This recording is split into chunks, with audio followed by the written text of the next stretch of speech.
it starts with ourselves. And it starts with self-awareness. So when we work with leaders, it's not about changing the organization under them only. We also have to help leaders change themselves. And it has to do with greater levels of self-awareness, because how we show up influence other people. And the higher up in an organization you are, and most organizations are still quite hierarchical, the way you show up, what you do, what you say, how you treat people, it has ripple effects over the entire organization. So if you're not, as a leader, aware of yourself and your own ways, the way you show up, but also if you don't feel good, if you're not happy, I promise you, it's going to be really hard for the organization under you to do that. So it starts with self-awareness, we compare it to that, like when you're on the plane and you have the cabin attendant say, like, put on the oxygen mask first before you help anyone else.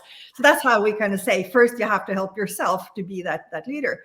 And then it is about creating that culture where people can feel that, back to the feeling there is a purpose, feeling there is a sense of belonging, identity, there is trust.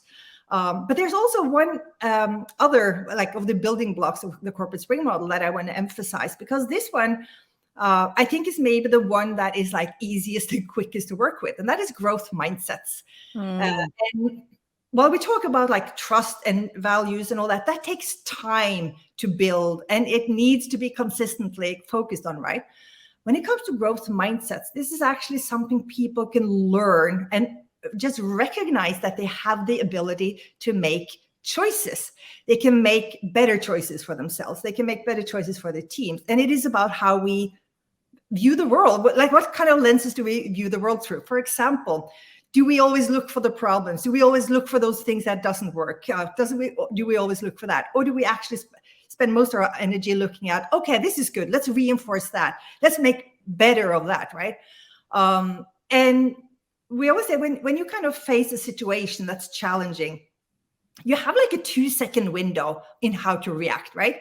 And then, just learning how the brain works. So we work a lot with neuroscience, like learning how the brain works, that you have that little window where you can say, okay, do I want to go down that road, which probably is like down the road of complaining and victimizing and all that, right? It's just like, whoa, it's not going to take you any very, very constructive or positive, but you can totally go there because of, that's the easy way, right?